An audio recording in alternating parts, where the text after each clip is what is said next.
completely lose your sh**.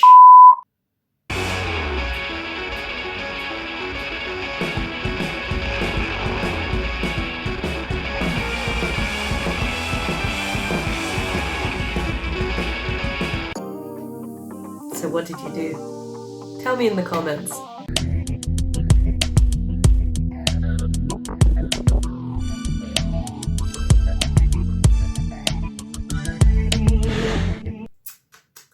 So you messed up at work. It sucks. Maybe it was a small mistake. Maybe you missed an important deadline. Maybe you slept through a meeting. Maybe you addressed someone the wrong way, or sent the wrong information to somebody, or sent information you shouldn't have to somebody else. Either way, messing up at work really, really sucks, and I feel your pain. In fact, the reason I decided to make this video today, this video was supposed to be a completely different video about what to pack when you go on a business trip, and I had all of my videos recorded, and I decided that I was going to do my editing on the plane. And just before I get on the plane, I decided that it would be a great idea to clear some space on my phone. But knowing that I had my videos, I put the videos in a separate folder that I was going to use for editing, and I deleted all the rest. And not only did I delete them from my regular folder, which is like the photos, a space in your phone, I also removed them from my recycle bin, so that they would clear up space on my phone.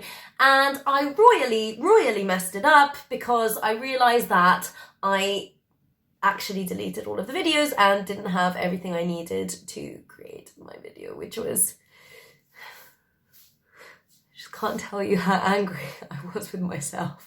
We have a word in, it's Greek, but it's like Cypriot dialect. It's called pullin, and any Cypriot on here will know what pullin means. It's like, you absolute complete idiot. I actually called my sister and I was like, I'm a complete pullin. I can't believe I did this. So yeah, I deleted all my videos, and subsequently this video is what inspired me to make something about what to do when you mess up at work. So there is a process for how to move on and get on with your life. So here are the steps.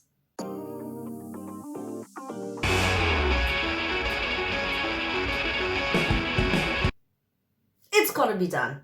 You've got to lose it. You've got to be angry. This is the natural reaction, depending on the degree of input you had on this mistake. If it was like completely in your control, there's no one else to blame, it was all you and you completely messed it up and it was so avoidable, then you're just gonna lose it and you just have to go through that phase. But you don't want to let it last too long, so you get 5 minutes of wallowing and being really, really angry about what happened.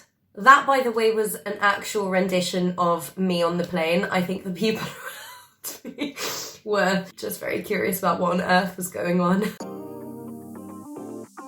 You've got to see if there are any quick ways that you can remedy that mistake. So sometimes there is a quick fix. I thought that potentially I had been on Wi-Fi and the photos got uploaded to my cloud. They hadn't. But the point is, sometimes if you make a mistake, there is a way to quickly fix something. If you accidentally deleted a presentation, but you remember what was on there and you've got half an hour before a meeting, you want to scrap that presentation together. So is there damage control that you can do to fix that issue? If you can't do any damage control, you are going to have to accept this mistake and forgive yourself. And there are 2 things that are really helpful. One is that absolutely everybody makes mistakes, so you're not special. The second is, think about it. Is this problem going to matter in a year's time? And most of the time, it's not going to matter in the grand scheme of things. You will have multiple opportunities to redeem yourself and correct this mistake. So don't make too big a deal of it. It's much more important what you do after. Step 4 is about owning up and apologizing. If it's a mistake that you think you might get away with, it can be tempting to just say nothing, right? So like, who ate the last cookie? I don't know, wasn't me in the house? Obviously it was me. But, you might be tempted to say nothing and hope that you will get away with it. But here's the thing. People can forgive a mistake, But if they find out that you then lied and covered up that mistake and it affected other people, then you lose your integrity and people will no longer want to help you and support you when things go wrong. That is the most important thing that you want to preserve in your work relationship. And then apologize for the mistake that you made. And an apology is being sincere in taking responsibility, saying sorry about what happened, explaining briefly why it happened, and then why it's not going to happen again and what you're going to put in place to make sure you do that. Now, very important, you should only be apologizing once. Apologizing for something shows that you are taking responsibility, being sincere. Apologizing over and over and over and over again just puts the responsibility on the other person to make you feel better about messing up. And I'm sorry, you're the one that messed up, so you're the one that's going to have to deal with it. So accept responsibility. You deal with that guilt and anger at yourself that's going on. It's not someone else's responsibility to make you feel better. So actually take that responsibility, own up, and apologize once.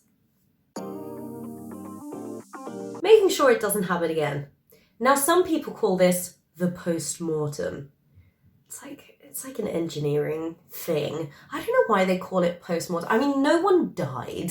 It's just, it gives it such a grave meaning. I much prefer the word retro, but figuring out why did something happen? Why did something go wrong? And more importantly, don't fixate too much on why something went wrong. As soon as you've understood that, use it to decide how you're going to make sure that doesn't happen again. So if you have slept through your alarm because you know that you can turn it off in the morning, then when you have important meetings, keep your phone away from your bed so that you can't turn it off, or set 2 or 3 or 5 alarms even if that's what you need.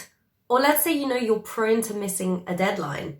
This is a trick I really like to use. Now, depending on how long you have to deliver your tasks, I choose either a couple of hours before the deadline or a couple of days before the deadline, if you have that luxury, to have a meeting with your manager and actually take them through what it is that you've done.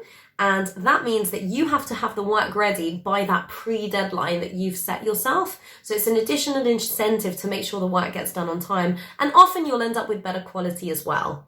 What you want to show here is that you are putting an effort into making sure this mistake doesn't happen again.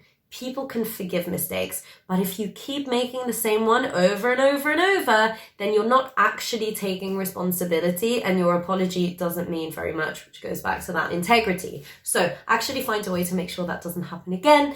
And then you can be more carefree and accepting of your mistakes because you know that there are opportunities that you can learn from.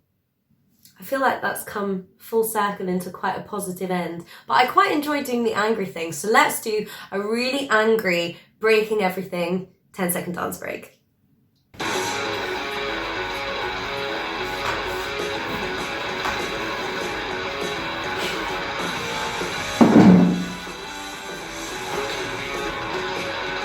Love that stress release. Brilliant. So if you enjoyed this video, I've got new videos every Friday, so make sure you subscribe and hit the bell to make sure that you are the first to know. I'm Eva Evangelou, career coach and customer success director. Thanks so much for watching and have a great week.